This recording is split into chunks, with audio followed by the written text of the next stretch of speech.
All right.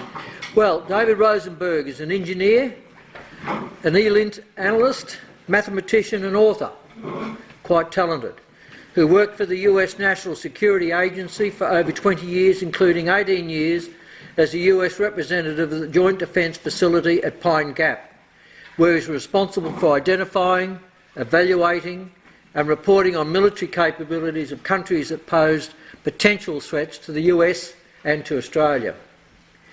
In that role, David established an advanced training program for new analysts in the Signals Intelligence Community, or SIGINT, and managed teams that evaluated the functions, capabilities, performance and vulnerability assessment of radar and weapon systems such as surface-to-air missiles, ballistic missiles and cruise missiles, and also the associated countermeasure techniques and tactics. So it's a warm welcome to David to speak to us today on the role of the Joint Defence Facility at Pine Gap. Thank you, David.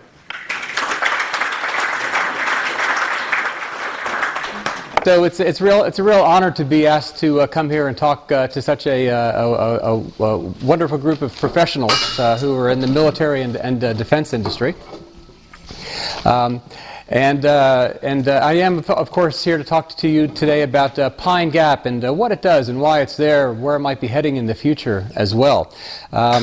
But before I get started, just a little bit more about myself. I have a degree in electrical engineering that I got in the 1980s when President Reagan was in office. I think you all know that when Reagan was in office, he wanted to upskill the U.S. intelligence community, wanting to hire engineers, physical science majors, those kind of individuals, so that the U.S. government would be a little bit less reliant on the more expensive contractors. So when I applied to the NSA in the 1980s, I was an attractive prospect for them. I did, however, apply to many other agencies. One of them you might have heard of, called the CIA. Anybody heard of the CIA? I think that's everybody. I did apply to both agencies, and in the end, both agencies actually sent me a job offer. And I had to ask myself, well, which agency do I want to work for? The NSA, where I know that they wanted me to work on electronic signals that were linked to weapon systems, but I didn't know what I would be doing with the CIA. I don't know, maybe going around the world seducing beautiful women, right? Trying to get secrets out of them for the U.S. government. That would have been a good job as well. But I did choose the NSA, and I did stay with them for 23 years. But I did work at Pine Gap as well from 1990 to 2008. That was a very tumultuous time in history, wasn't it? It was the time of the 2 Iraq wars. It was also at the time of the Balkans conflict, also 9/11, the war on terror, and the hunt for Osama bin Laden.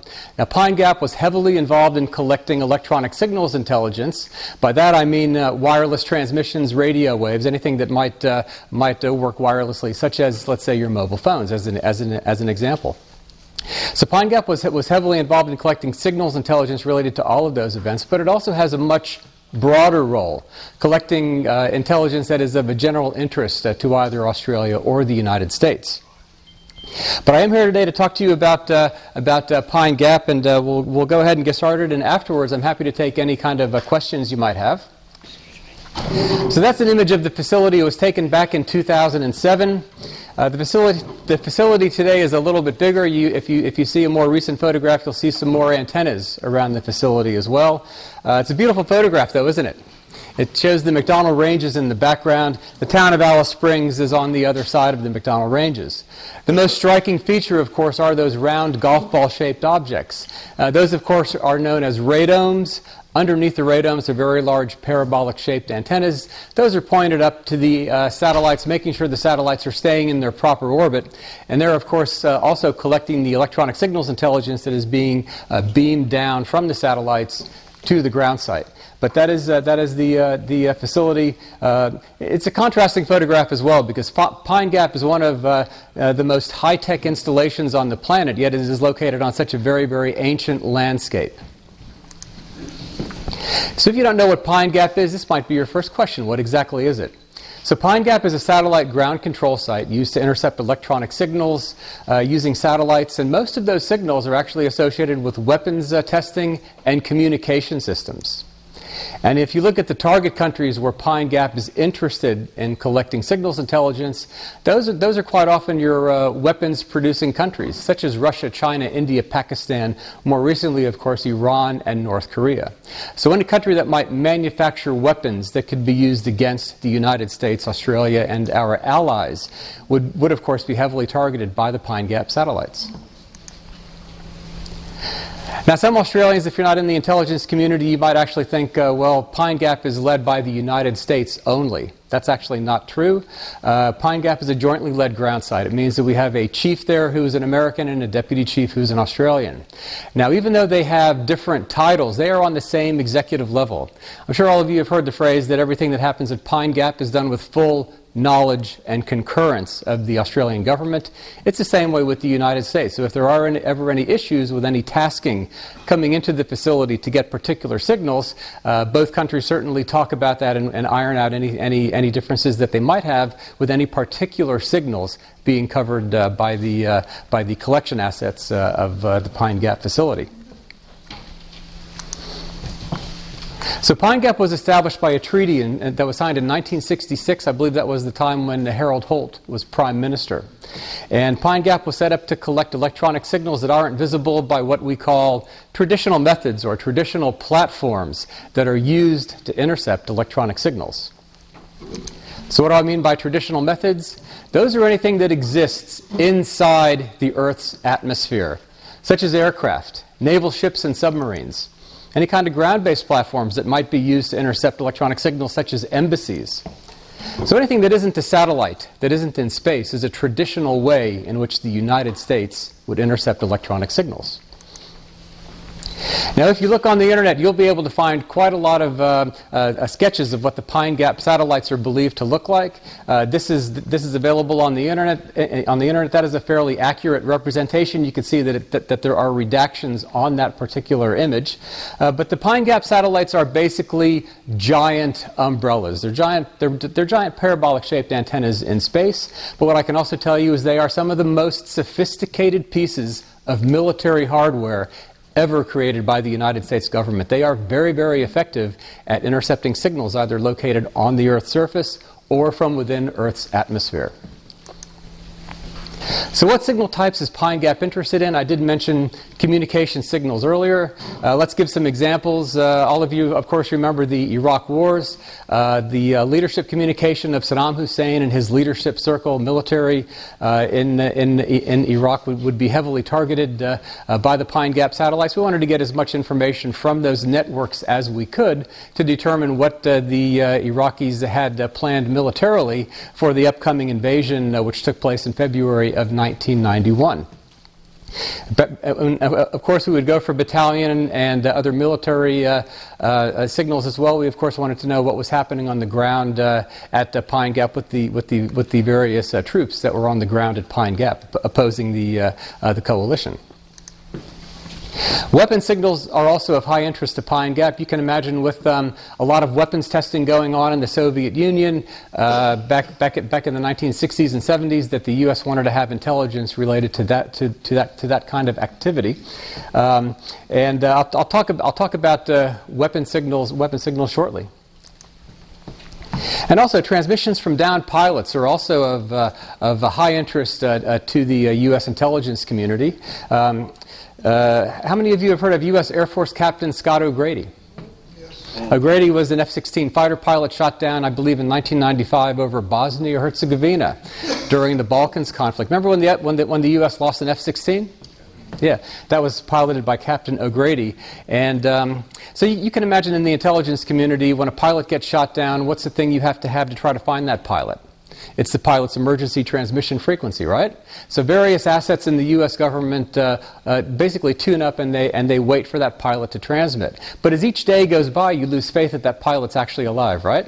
The pilot could have been captured, killed, injured. The transmitter may not be working, so you just don't know. In O'Grady's case, it actually took 4 days before he was able to transmit, and the intelligence assets were able to get his signal. And then 2 days later, his signal was, 2 days later, the U.S.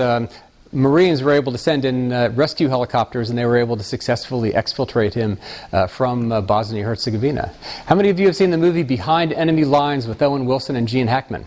It's loosely based on Captain O'Grady's experiences in Bosnia-Herzegovina. But of course, when you talk about downed pilots and the signal that they are transmitting, those signals are designed, of course, to be detected. They want to be found by the Allied forces, and they also want to be transmitted in such a way that they're a very brief transmission, so that the enemies don't intercept that signal as well. So satellites are extremely well placed to intercept these kind of signals. So why Pine Gap? Of all things you'd want to build, why would you want to build the satellites? Why would you want to build a place like Pine Gap in Alice Springs? To answer that question, you need to think back to the 1960s, back when the Soviet Union is the enemy of the United States. The Soviets, of course, have nuclear weapons. The spread of communism in the 1960s was, of course, very, very real. And the U.S., of course, wants to maintain military superiority over the Soviets.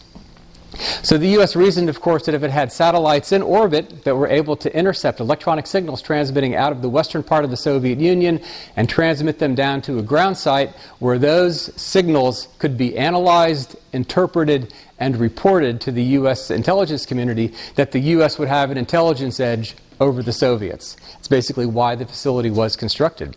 And if you are interested, I told you that construction began in 1966, but Pine Gap's first satellite was actually launched on June 19th of 1970. So that's when the satellite actually became operational, collecting signals intelligence. But what did the U.S. need to know in the 1960s? And you can see that there's 11 time zones there in the Soviet Union, back as it was known then, compared to Australia, of course, which only has 3. So what did we need to know back in the 1960s was where were the Soviets testing their weapons? Where were the high-value communication signals coming from?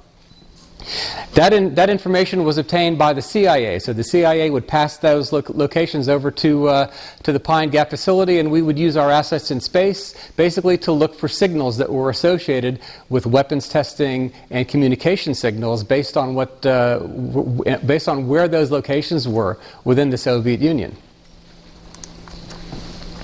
How many of you remember the Cuban Missile Crisis? Yeah, very tenuous time in history, wasn't it? Right?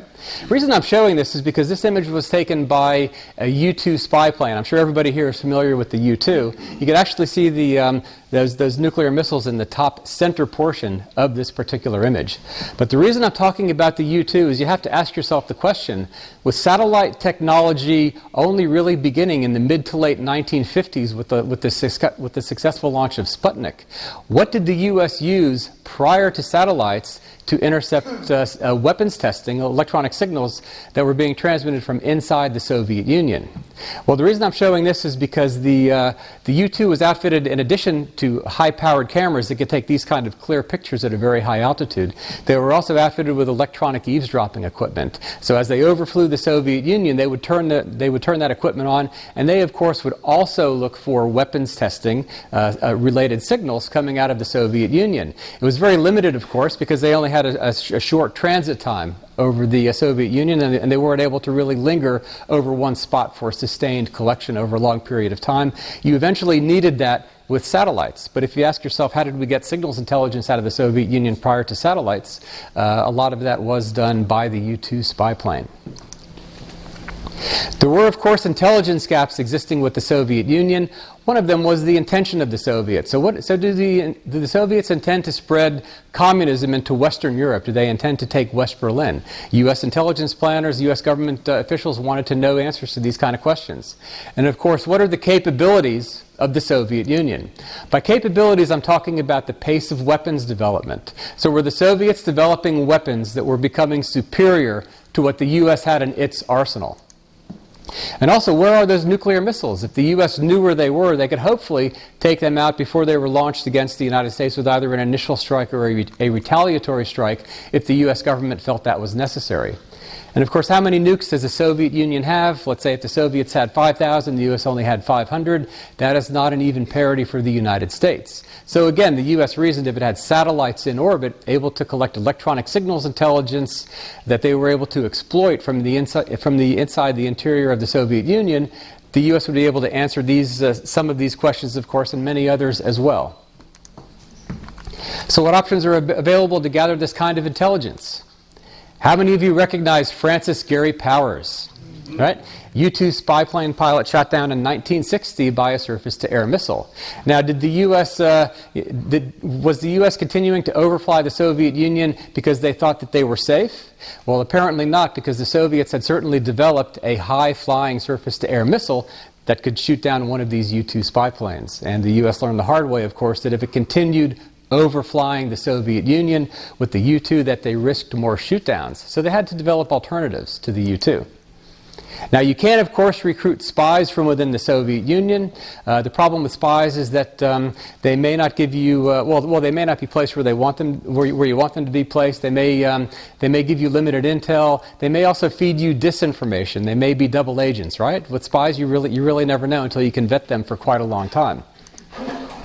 Eavesdropping equipment as well. If you think of miniaturization of electronics back in the 60s compared to today, some of your eavesdropping equipment that you're trying to sneak in past Soviet border guards, past KGB officers, might be quite problematic. I don't think any of us would want to be involved in that line of work. And also antennas, if you're either transmitting on or trying to intercept a very low frequency signal, your antennas need to be quite large to do this. You may not be able to conceal your antennas easily as well. So what's the alternative for the United States? It was, of course, to build satellites and to build a satellite ground site that's able to exploit the intelligence collected by those satellites. It's quite an interesting photograph on the left, isn't it? These are photographs of Pine Gap taken in the 1980s. So the picture on the left shows a partially completed radome with one of those very large parabolic-shaped antennas on the inside. And if anybody here has been involved in radome construction, I'm sure you know more than I do, but it looks like they're put together in facets, right, in pieces. You put a piece together, you just keep adding more pieces until you complete the eggshell, basically. So the mission statement for Pine Gap would be that Pine Gap simply could be used to eavesdrop on wireless transmissions coming from within the interior of the Soviet Union. Now let's look at weapons testing. Where does that usually occur? Typically well within the borders of the Soviet Union, simply because if you tested them there, the U.S. has limited capability to intercept the signals associated with those weapons undergoing testing. You do have to have some, of course, on the periphery near water, because you are testing naval weapons as well. If you look at the weapons test site locations as well, I actually found this on the internet, and I thought this was quite interesting.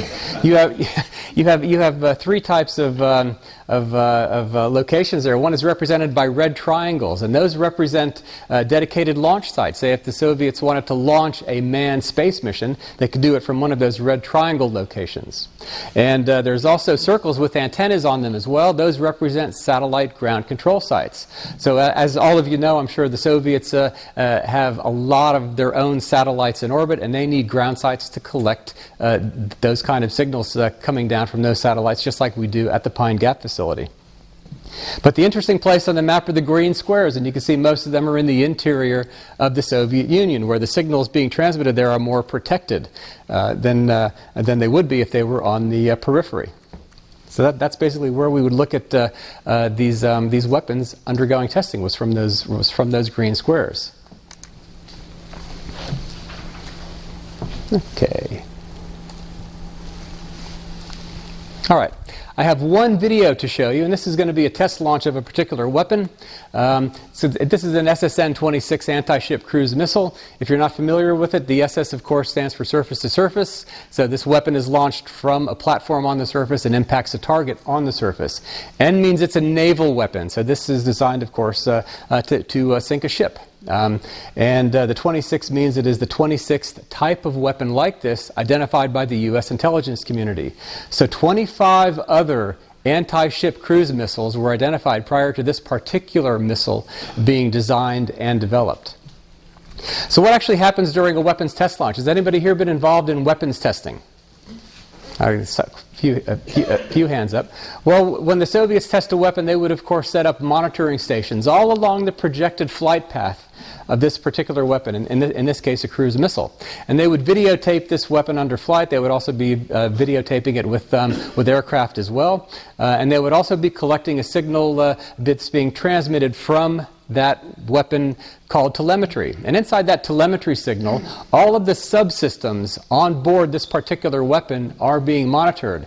And that's going to tell the Soviets how this particular weapon is performing. Is it performing as designed, or was there possibly a failure? And if it did fail, why did it fail? So that's what the telemetry signal would tell the Soviets. So I'll show you this particular launch, and then I'll show you, then we'll talk a little bit more about this. So here we go.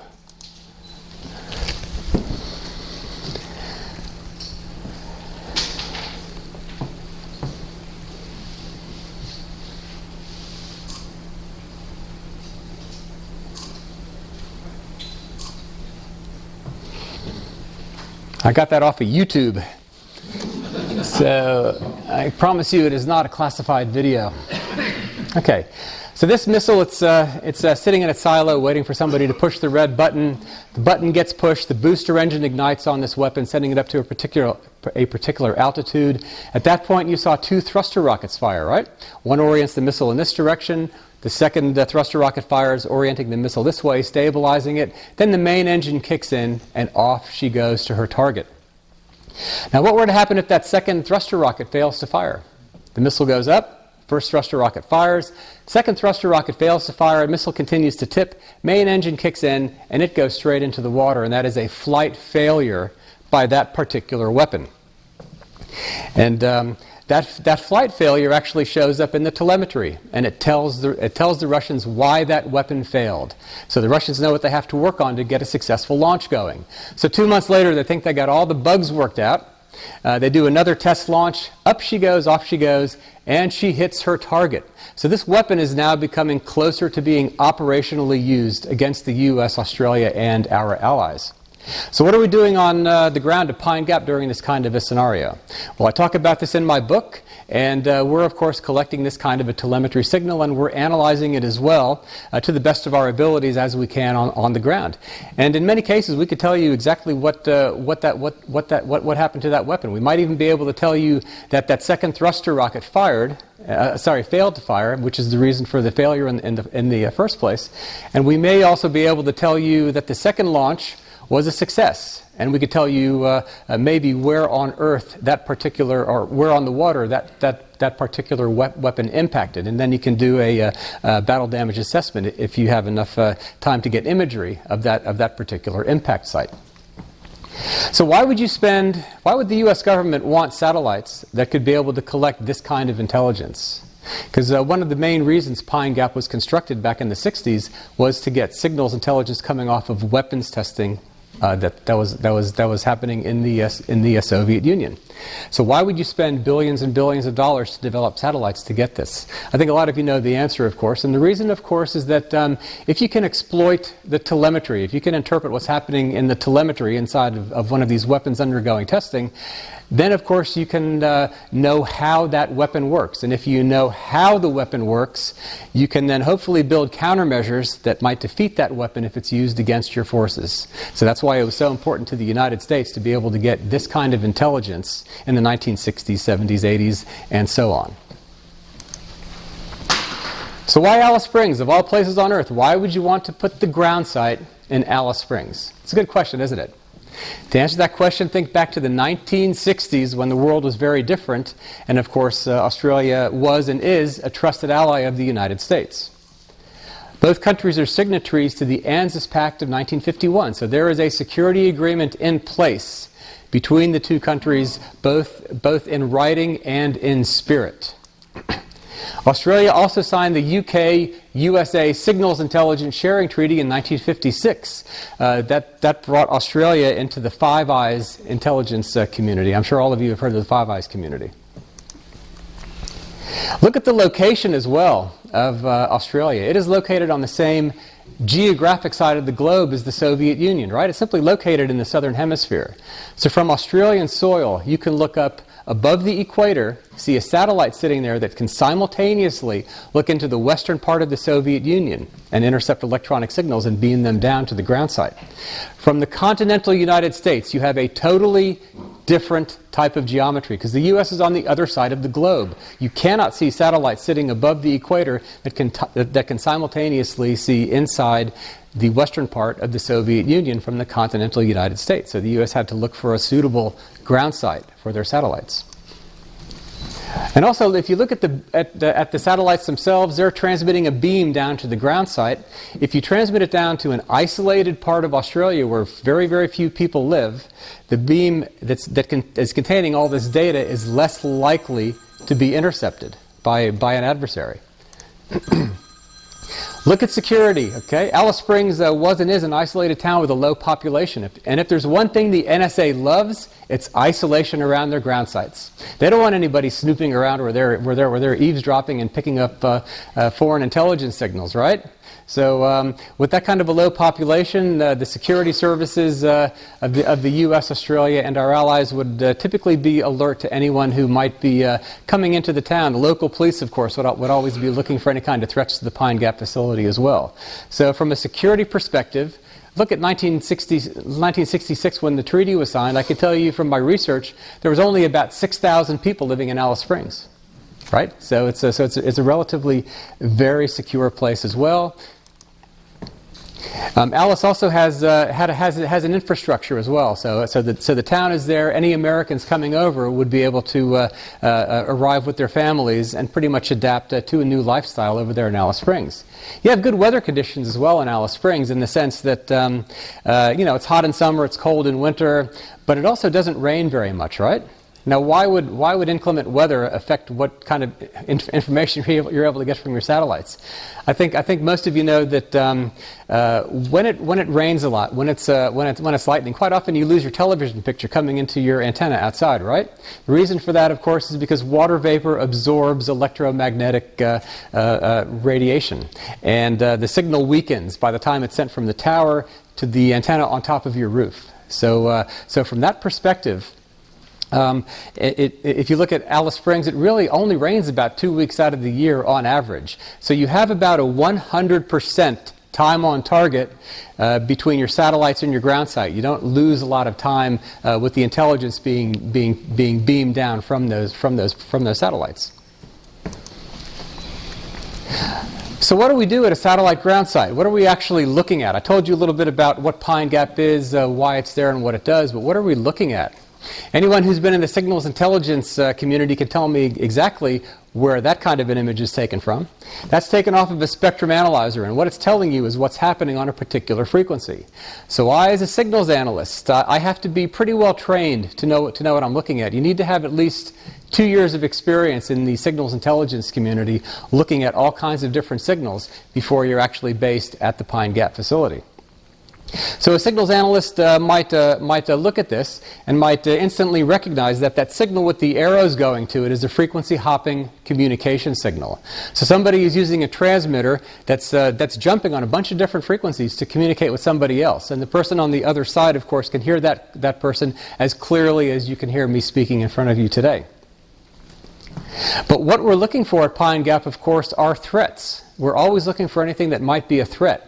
So who's using that communication signal? Is it Saddam Hussein talking to his generals, or is it mom and dad talking to their kids? Where is the signal coming from? The ability for satellites to geolocate a signal and tell you where it's coming from today, that's very, very advanced. It's relatively quick to do. So we could tell you that, hey, that signal's coming from a friendly country. We don't have any intelligence of anything going on over here. We don't think that signal's a threat, so we're just going to make a mental note of it, and we will move on. If it's a brand new signal you've never seen before, then you would, of course, report that and document that, and anyone in the intelligence community wanting to follow that up, who's cleared for that, would of course be able to do that. The massive energy over that hopping signal is what a jammer might look like. So I, as a signals analyst, I see this. What do? I have to say to myself, has the intelligence community seen that signal before? Has it been categorized? Has it been given a name, an alphanumeric designator? Do we know about that? Or is it the first time this particular jammer has actually been seen within the intelligence community? And also, is that jammer located on an aircraft, or is it being transmitted from a ground-based platform? And is it effectively jamming that communication signal? So these are the kind of things that as signals analysts we would be looking at this. We would be looking at anything that might represent a threat to the military, to the civilian populations of Australia, the US, and of course our allies. And just to show you, the signal environment looks a little bit different on another frequency. That signal in the middle with the spikes is what a radar signal looks like on a spectrum analyzer. So again, as a signals analyst, I see this. What do? I have to say, what kind of a radar signal is that? Now, how many of you, when you're flying in and out of airports, you see those very, very large antennas rotating around, right?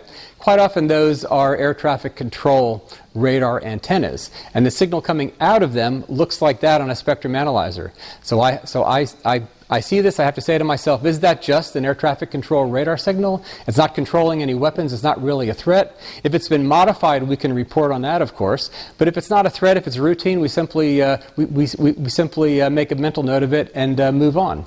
But perhaps it might be a brand new surface-to-air missile radar signal that's used to guide surface-to-air missiles into Allied aircraft, and nobody in the intelligence community has seen this before. So again, as a signals analyst, I have to recognize that. Where is it coming from? An R&D facility, or just an airport somewhere? So these are the kind of things that we have to look at, analyze, and interpret as signals intelligence analysts. The signal on the right might be what a communication signal looks like. Again, who's using it? Where is it coming from? Is it encrypted? Do we need to do a little bit more work on it? Does it possibly represent a threat, or is it known to be a routine signal?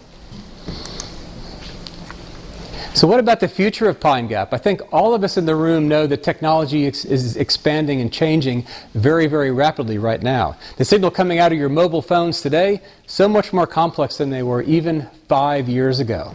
So the satellite capabilities have to keep pace with these kind of changes in technology.